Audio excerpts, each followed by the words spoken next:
human trafficking is very bad. They are not doing it for any good reason. They are doing it for their own personal gains, for their own personal benefit. They exploit young girls, exploit young boys, exploit women, take them out, sell their organs, take them out, put them in prostitution homes for them to work. If I find myself in such a position, I would do the same like the police they did to me.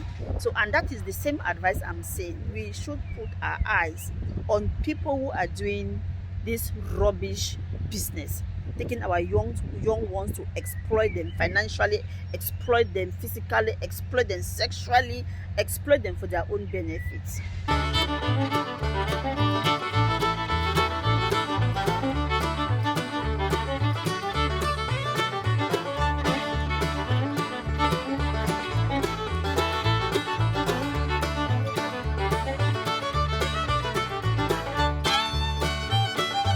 Hey gracious, welcome back to my YouTube channel FORMIGREF, friends of migrants and refugees.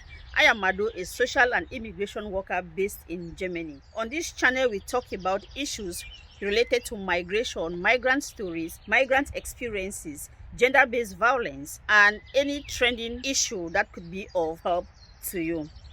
If you are visiting my channel for the very first time, do not hesitate to click at the notification button to be notified whenever a new video is uploaded. Do share, like, and subscribe for more informative and educative talk. Today we shall be talking about stolen kidneys from domestic workers who are migrants in the Middle East. Stay tuned, I will be right.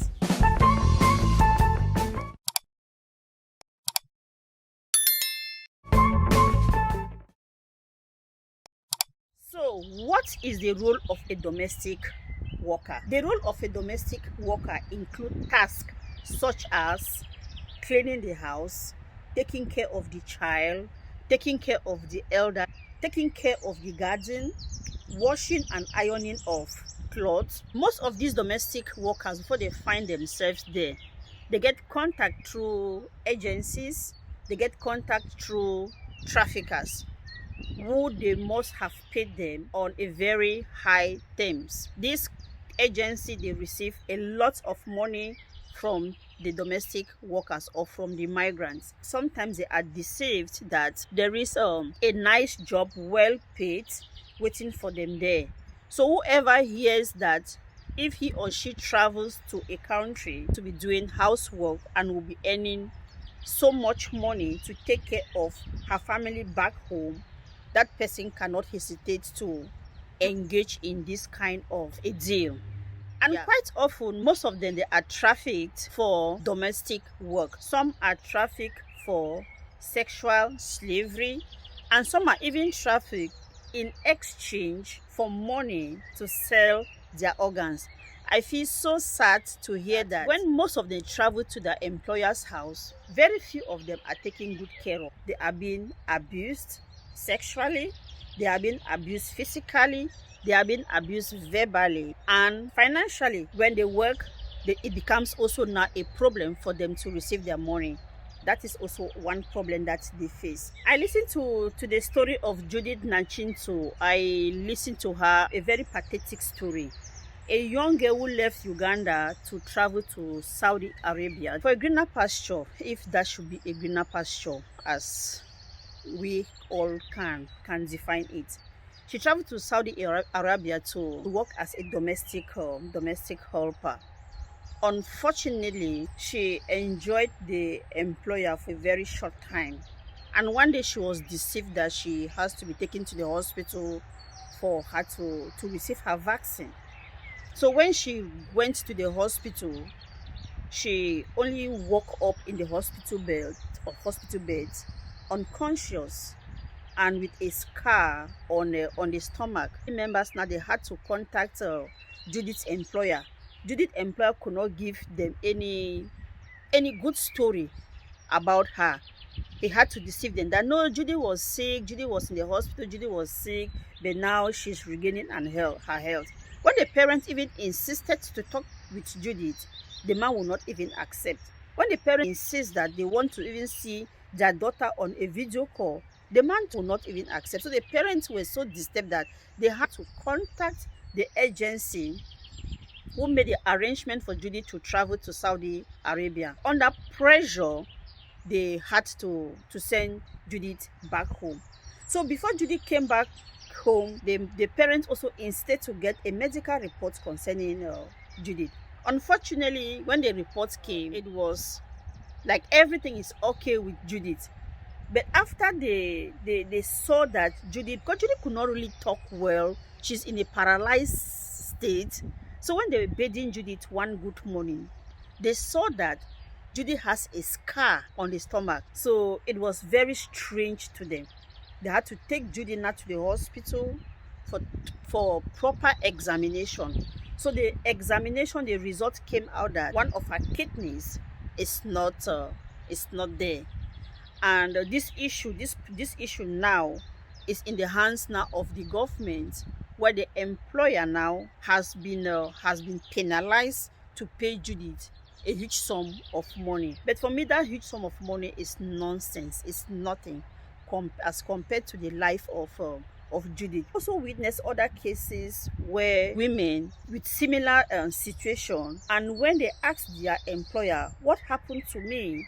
And the employer said, no, you were sick and a test was run on you, and that is why you have this scar. Most of these things happening, the doctors in the hospital or the medicals cannot be exempted. If an employer brings a migrant to you in the hospital and you run a test on her and you had to operate her and take away part of her organs, I think that is really a violation of human rights, and that should not go unpunished. Judy was very strong. Judy was very able. Judy was there to work to support her family. But in this condition now, she cannot do anything. She's now paralyzed. She has sleeping disorder. She cannot even talk. She cannot even reason well. That's the effect.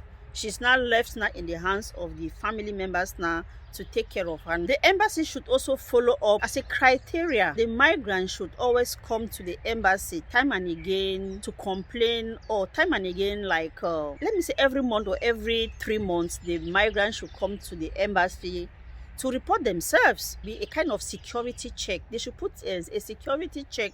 I don't know how to say it and I don't know how to put it, but a security check should be put in place for the migrants to be controlled, to be checked if everything is okay with them. Be it the embassy sending out workers to go and check, or the domestic workers should come to the embassy time and again to report themselves, to make sure that things are okay. Criteria is put in place. I think the employer to also be afraid to abuse his employee. Yeah, I want to narrate an experience that I once had in the bus. I lost one of my cousins many years ago in France. I traveled to France for the burial. On my way back, I came back with the bus. So in the bus, they were controlled around the borders of Germany and Netherlands. So when the police, they controlled us, they removed one woman out of the bus. The woman had 3 kids. So I had that pity. It was a black woman too, like me. I had pity for that woman, and I went out of the car. So I engaged in a conversation with the woman. I was asking her, oh, what is the problem and stuff like that, and where are you going to? The woman was explaining to me that she left France because we're coming from France and she was traveling to Sweden. So, but I could not do anything. I just had pity and I just wanted to understand her frustration and her problem. I went back into the bus, and the 2 policemen, they walked again. They came up to me and asked me for my identification. And I said, why? You've already controlled me. They said, no, we need to control you again the second time. I said, no, people will not control me the second time.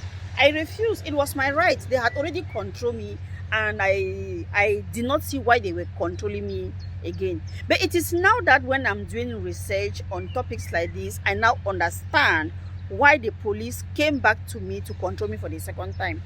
They thought maybe I was a trafficker.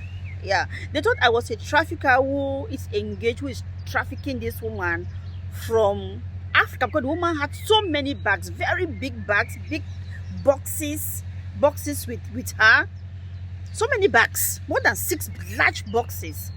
So maybe they thought I was a trafficker, trafficking this woman from maybe France to Sweden, or maybe from Africa, because the woman just looked like somebody who just came in with so many bags. So, so they had to ask again for my passport.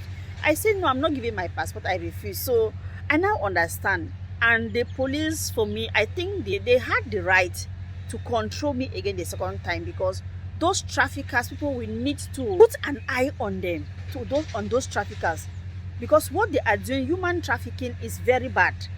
They are not doing it for any good reason. They are doing it for their own personal gains, for their own personal benefit. They exploit young girls, exploit young boys, exploit women, take them out, sell their organs, take them out, put them in prostitution homes for them to work for them. If I find myself in such a position, I would do the same like the police they did to me. So, and that is the same advice I'm saying. We should put our eyes on people who are doing this rubbish business, taking our young ones to exploit them financially, exploit them physically, exploit them sexually, exploit them for their own benefits. So gracious, thank you again so much for watching and listening. I'm preparing also a video that will be coming up next week about those migrants who go through Mexico to enter the US.